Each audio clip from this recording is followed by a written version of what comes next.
कौन बनेगा नेता। नगर निगम के चुनाव पास आने वाले थे। पूरे कानपुर शहर में टिकट को लेकर मारामारी शुरू थी, लेकिन सबसे ज्यादा चर्चा में वार्ड नंबर 40 की सीट थी। वो इसलिए क्योंकि इस बार वहां की सीट महिला के लिए आरक्षित थी। अब सवाल ये था कि चुनाव लड़ेगा कौन। इससे पहले ठाकुर साहब वहां से पार्षद थे और इस बार उन्होंने अपनी पत्नी सीमा ठाकुर को टिकट दिलवाई और ठाकुर साहब की शान के कारण सीमा जी ने 20,000 वोटों से चुनाव जीत लिया। अरे बधाई हो सीमा भाभी, अब तो आप वार्ड की पार्षद बन गई हैं। अब तो हमारे काम आप ही करवाएंगी। अरे ये तो सिर्फ नाम की पार्षद बनी है, वो तो महिला सीट आ गई, वरना पार्षद तो मुझे ही बनना था। अब भले ही चेहरा इसका होगा, लेकिन पावर तो मेरी ही होगी। अरे वाह भाई साहब, क्या दिमाग लगाया है आपने भी। आइए आप लोग, खाना लगा दिया है सबके लिए। सीमा जी पार्षद बन चुकी थीं, फिर भी उनकी एक ना चलती।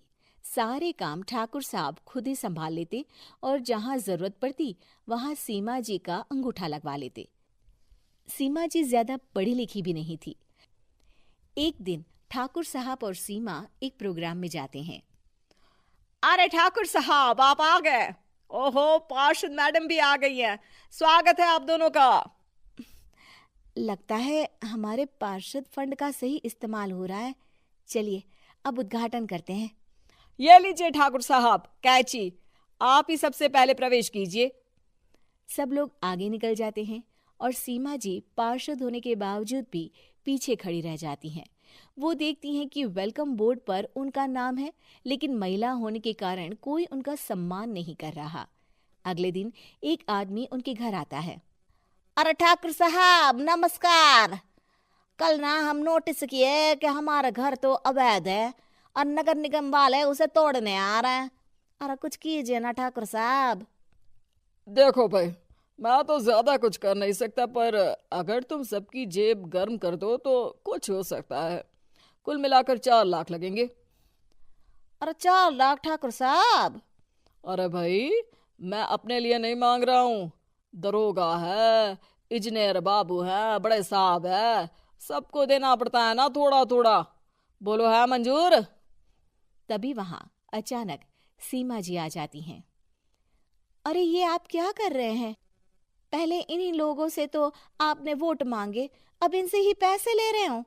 अरे चुप रहो तुम, तुम्हारा काम है सिर्फ अंगूठा लगाना, तुम वही किया करो।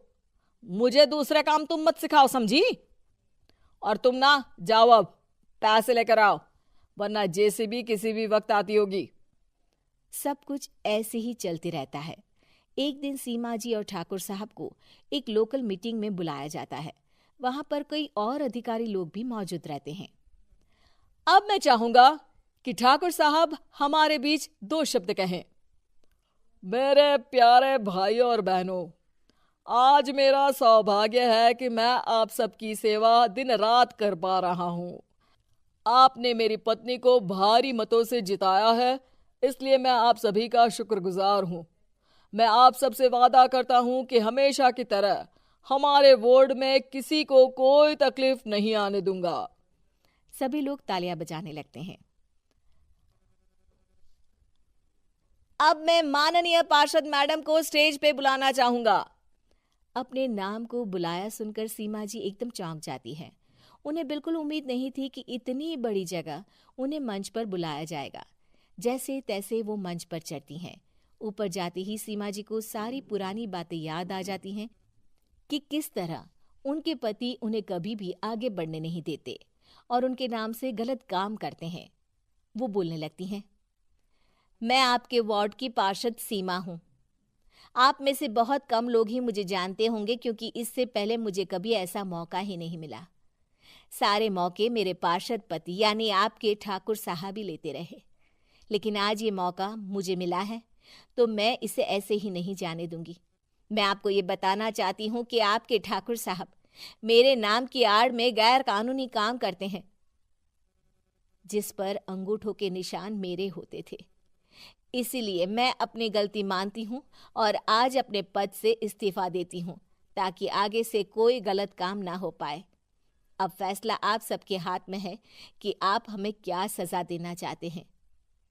सीमा जी की बातें सुनकर ठाकुर साहब के चेहरे का रंग उड़ जाता है और वो शर्म से मुंह नीचा करके वहां से चले जाते हैं और पद से इस्तीफा देकर ही सही सीमा जी अपने आप में आत्मविश्वास महसूस करती हैं।